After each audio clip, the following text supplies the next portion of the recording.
Big fat spoilers ahead, and a big fat thanks to Skillshare for sponsoring this episode. Our last video was called Understanding The Last of Us Part 2, and it pretty much went like this.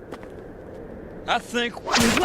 We had no idea people would be this upset until 17 seconds after upload when they told us to kill ourselves. According to a lot of comments, our literary analysis was secretly a 10 out of 10 review that Naughty Dog paid us to write. So, to all our fellow shills involved in this conspiracy to enjoy a video game for money, I'd just like to say, you guys are getting paid? where's my money, Neil? We'll have a lot more for you real soon. Oh, okay. Take care. Alright, bye. Love you. Despite being our most disliked content ever, it was also one of our most liked, most upvoted, most retweeted, and highest trending. Thank you for letting us try something new and supporting our honesty whether you agreed or not. But this is a comedy channel and we want to make fun of this thing. Naughty Dog. Naughty Dog, what is this? This is the worst Okay. game of 2020. I cannot believe you killed Joel and made this leash freak out. This isn't an understanding of The Last of Us Part 2. This is a review of what it's like to live with someone who plays The Last of Us Part 2.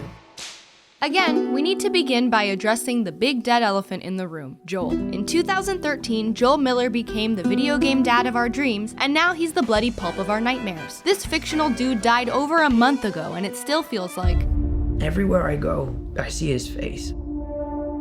I just really miss him. My biggest complaint about losing Joel was the insufficient mourning period. There's no funeral or eulogy, just a fun house of memories. Oh, there's the picture. Oh. Sad times. Now they can be together in heaven. Even Matt, who normally celebrates when he gets a powerful new weapon, put Joel's revolver in his backpack and said... Then immediately after all that trauma, Naughty Dog just kinda goes, well, anyway, have fun in Seattle. Whose idea was it to make the saddest game in the world? I mean, it's not a bad thing, but I can't say I blame anyone who found no pleasure in the pain. You remember when Reggie Filet Mignon coined this motto for Nintendo? If it's not fun, why bother? Well, Naughty Dog's catchy new tagline should be, Explorers in the further regions of experience, demons to some, angels to others. For Matt and I, this masochistic approach to immersion worked so well that it ruined our weekend and kept us awake at night. However, we see that as an absolute win. So I guess our official stance on the plot is, It's a little on the dark side, but you know, that's cool. but you heard me bravo about that last time. Let's talk about the gameplay, which our official stance on is... We were on the verge of greatness. We were this close. The diverse environments, clever level design, and dual play styles make the combat every bit as exciting as the first game, while improvements to mobility, equipment, and actions make the combat even better. Unfortunately, the way in which the combat progresses is entirely dependent on looting. Ooh, lots of stuff. I bet you there's a workbench in here. Oh, I'm so excited. We have so many bits. Are you so excited? Yeah. To unlock new skills, you have to search for training manuals. To upgrade skills, you have to search for supplements. To carry multiple weapons, you have to search for holsters. And to upgrade weapons, you have to search for parts. That means I had to watch my boyfriend visit every bathroom in Seattle so Ellie could pop whatever pills she found lying around. Everything will be okay. Yeah. I just need one of these. Pills! I need them. In my Uncharted 4 review, I praised it as the best game I've ever watched, thanks to being a story-driven thrill ride with minimal distractions and virtually zero menu screens. But in Naughty Dog's latest, the story demanded far more investment and patience, yet the gameplay constantly lured my boyfriend away from it, like a siren singing him to shipwreck. Oh. How can you not want to go in this subway? Look at it. Because Look how I cool want to it go to the is. aquarium Look and how continue cool the this is. story. Okay, I was looking for duct tape.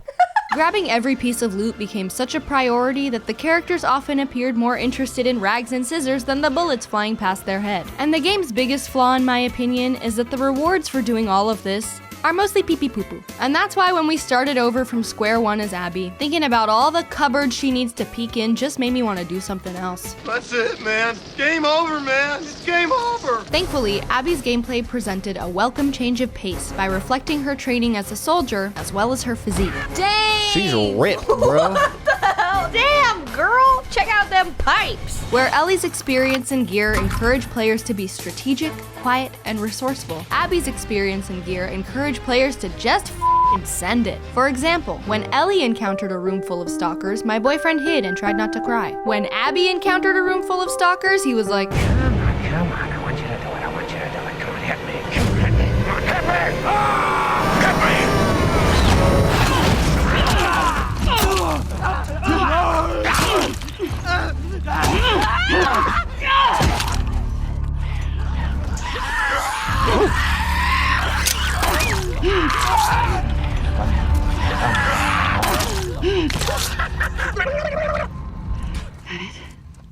fun. And further in Abby's favor are set pieces and scenarios that intensify as one would expect from the second half of a normally structured game, leading to some of the series' craziest battles such as the Rat King at Ground Zero, some of the series' sincerest moments such as overcoming Abby's fear of heights, and some of the series' dopest filmmaking such as... Dude, when Abby's being hung from the tree and it's raining and it's all lit by torchlight. Dude, that looks and then so cool. And then she gets cut down by Lev and then she picks up the hammer and she stands up menacingly and it's all this one take and then the camera goes behind her with the hammer in her hand and then it turns into gameplay and a zombie comes out of the woods and you freaking dodge it and smash it on the head. That is so awesome.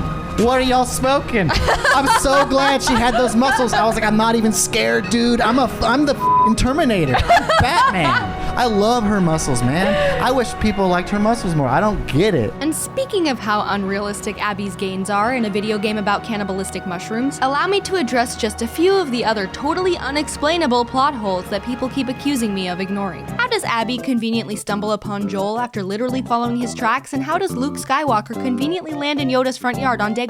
Found someone you have, I would say. Why does Joel cautiously agree to follow a young woman to safety instead of fighting a giant horde of monsters in a blizzard? And why does Batman act less like Batman after years of peace and off-screen character development? Might be time to get some fresh air. Start paying attention to the details. Some of those details might need your help. Why does Ellie spend the whole game trying to kill Abby, then just stop at the end? And why does Frodo spend 3 whole movies trying to destroy the ring, then just stop at the end? One possible answer to these questions is that Neil Druckmann, Lawrence Kasdan, Christopher Nolan, and J.R.R. Tolkien are a bunch of hack frauds. But my answer to these questions is... Oh my god, who the hell cares? Now, before we officially give The Last of Us Part 2 a final score that someone better pay us for, Neil... Here's the f***ing money, shithead! It's down there somewhere. Let me take another look. I just need to quickly emphasize that the graphics, animations, acting, music, and sound design showcase the talent of masters in their craft. And for that reason alone, this is a praiseworthy work of art and a rare event to behold. And we here at Girlfriend Reviews felt that the narrative actualized make-believe trauma and fictional moral dilemmas in such a groundbreaking way that it turned crappy QuickTime events into an identity crisis. If mashing a button during a cutscene feels like this... I'm being torn apart. I know what I have to do, but I don't know if I have the strength to do it. I'm not gonna do it. I'm not gonna do it. We're gonna see what happens if I don't do it. I can't do it. I don't want to do it. Okay, you lose. You lose if you don't do it. All right. Now we know. I just had to make sure. Then that's what we call one heck of a story. However, we have duly noted that for many people, it simply did not work. And if you are one of those people, I'm truly sorry that this franchise went in a direction you're unhappy with. But it's our responsibility as YouTubers pretending to be game journalists to be honest, wear our dislikes like a badge of integrity, and say that The Last of Us Part 2 is a kick-ass video game that in hindsight will be recognized as one of the industry's great watersheds. It has earned a final score of... We don't do that here out of 10. What am I, a judge at the Olympics? I just be out here making memes, talking about hold up a minute, pee-pee poo-poo. Anyway, you guys ever heard of Skillshare? Skillshare is an online learning community for creatives where millions come together to take the next step in their creative journey. Listen, nothing gets your big brain going like a room that just feels good to be in. Make sure you're feeling your best when you're home with Lauren Cox's class, Interior Design Basics, Simple Steps to Your Perfect Space. The great thing about Skillshare is that you can take classes that fit your schedule, and there are so many to choose from with real projects and support from fellow creatives. An annual subscription is less than $10 a month, but if you're in the first 500 of our subscribers to click the link in the description, you'll get a 2-month free trial of a premium membership so you can take the first step to accomplishing your goals and exploring your creativity. So take the next step in your creative journey and click that link in the description for your free trial. Excuse me, sir. Can I hold your baby and kiss its fat cheeks, please? And also maybe smell its head. Okay. I need you to look at the freaky baby on the wall. Okay. Why is that baby in a full sprint? That baby is Lead on. running full speed. Look out, he's coming through.